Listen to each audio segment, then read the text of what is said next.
Amara's world shattered. She refused to believe it. How could they be dead when they had been living with her for the past week? In a state of shock and desperate to prove the officers wrong, she demanded to see the bodies. The morgue was cold and sterile, the air heavy with the scent of antiseptic. Amara's hands trembled as she approached the two bodies laid out on the steel tables. When she saw their faces, her breath caught in her throat. Her worst fears were confirmed. It was Kenneth and Caleb, their expressions peaceful, as if they had merely fallen asleep. Amara's knees buckled, and she collapsed to the floor, unable to comprehend the reality before her with the past week's experiences. In a daze, she left the morgue and rushed to Kenneth's office. She needed to see him, to prove to herself that what she had seen at the morgue wasn't real. His office was empty, but when she arrived, the atmosphere was tense. Kenneth's colleagues were visibly shaken, whispering amongst themselves. They told her that Kenneth had been at work all week, until the police had arrived that morning to inform them of his death.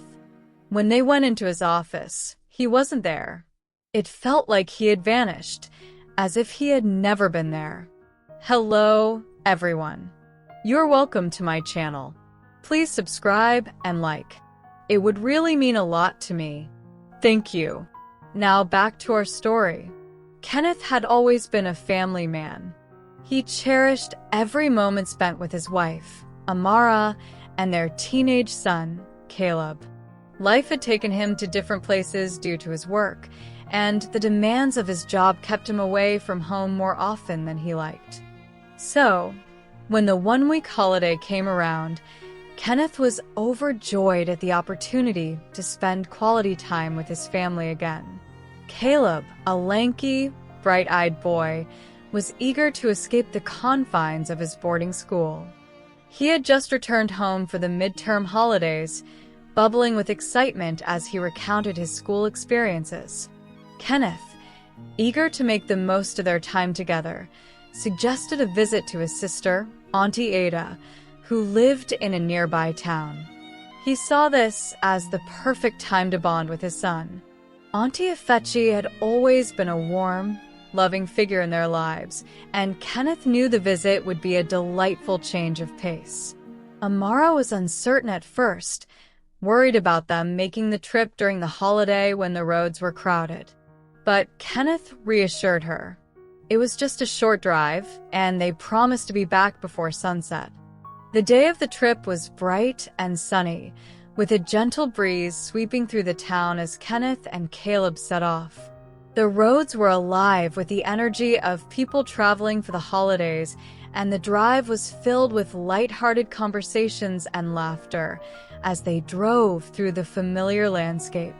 When they arrived at Auntie Ada's house, they were greeted with warm embraces and the aroma of freshly prepared cassava meal, a dish that Kenneth had always loved. Ada had gone all out, creating a feast that was impossible to resist. They ate, laughed, and reminisced about old times. Oh, how she loved having them over. As the afternoon waned, Kenneth decided it was time to head back home. They bid Ada goodbye, promising to visit again soon. The drive back was calm, the sun setting behind them, painting the sky in shades of orange and pink. But as they drove, Kenneth began to feel uneasy. His stomach churned, and a wave of nausea hit him. He glanced at Caleb, who had grown unusually quiet, his face pale. Concerned, Kenneth pulled over to the side of the road, but before he could ask Caleb if he was okay, his vision blurred, and he lost consciousness. When Kenneth regained consciousness, he found himself back on the road, the car moving steadily toward home. Caleb was beside him, seemingly fine. They both felt a strange sense of calm, an odd detachment from the world around them, as if they were merely observers of their own lives. They exchanged puzzled glances, but said nothing. They arrived home to find Amara waiting for them. She welcomed them with open arms, not noticing anything out of the ordinary at first. Over the next few days, life continued as usual. Kenneth went back to work. Yet, there was something different, something unsettling that Amara couldn't quite put her finger on. She noticed subtle changes. The way Kenneth's touch felt colder. He seemed distant, his voice lacking the warmth it once had. But she brushed it off, attributing it to the stress of the holidays. Please subscribe to the channel and like the video if you've enjoyed the story so far. Caleb returned to boarding school and was met with the usual excitement. His friends were thrilled to see him, and he quickly fell back into the routine of classes and activities. However, something was different about him. He seemed distant, his gaze often lost in thought, his presence more quiet than usual. Back at work, Kenneth's colleagues greeted him as usual. He attended meetings, signed documents, and carried out his tasks, though his mind seemed elsewhere. There was definitely something off about him. His demeanor was colder and his actions more mechanical. A week passed, and the strange behaviors went unnoticed until the police arrived at Amara's door. 2 officers stood before her, their expressions grave as they delivered the news. Her husband and son's car had been found at a corner of the road with their dead bodies. A quick autopsy showed they had cyanide poison from underprocessed cassava. They also called the last person he spoke to Ada, and they found out she had died too. Amara's world shattered. She refused to believe it. How could they be dead when they had been living with her for the past week? In a state of shock and desperate to prove the officers wrong, she demanded to see the bodies. The morgue was cold and sterile, the air heavy with the scent of antiseptic.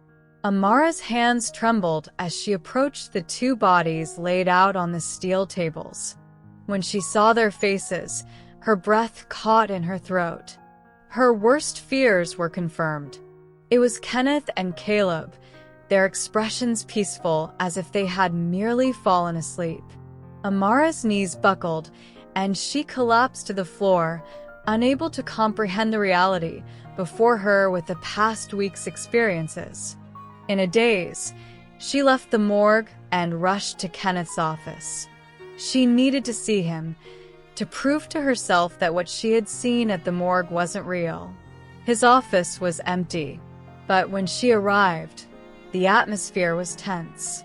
Kenneth's colleagues were visibly shaken, whispering amongst themselves. They told her that Kenneth had been at work all week, until the police had arrived that morning to inform them of his death. When they went into his office, he wasn't there. It felt like he had vanished, as if he had never been there. Confused and terrified, Amara rushed to Caleb's boarding school. The principal met her at the gate with a worried expression, explaining that Caleb had been at school, attending classes, and interacting with his friends until that very morning when the police visited. She had sent for Caleb, but he was nowhere to be found. His classmates were bewildered and frightened. Amara's mind spun, the world around her becoming a blur. She drove home in a trance, the truth dawning on her like a heavy, suffocating fog. The husband and son she had been living with for the past week were not alive. They were ghosts, spirits who had not yet moved on. They were lingering between worlds, unaware of their deaths. When she returned home, the house was eerily quiet. Kenneth and Caleb were nowhere to be found. Amara wandered through the empty rooms, calling their names, but only silence answered her. They had continued their routines, unaware that they had passed, clinging to the life they once knew. She sat down in the living room, her heart heavy with grief. Tears streamed down her face. The reality was overwhelming, but she knew now that they had come back to her one last time, not to haunt her, but to say goodbye. They had continued their routines, clinging to the life they once knew, unable to accept their untimely deaths. Maybe even unaware that they had passed. Tears streamed down Amara's face as she whispered their names, knowing they were finally at peace. The house felt colder, emptier, but she found solace in the thought that they had loved her so much that they couldn't bear to leave without one last farewell. Days turned into weeks, and weeks into months, and every now and then, she would perceive the scent of her husband's cologne lingering in the air, as she would swear she heard Caleb's laughter, a childlike giggle echoing through the silent house. And though the pain of their loss remained, Amara began to heal. She found comfort in the memories they had shared, in the knowledge that their love had transcended even death. Kenneth and Caleb's spirits had returned home to be with her, if only for a short while, and that was a gift she would cherish forever. I hope you enjoyed the story. If you did, I'm inviting you to like and subscribe so YouTube can let you know when new stories come up. Thank you. Ciao.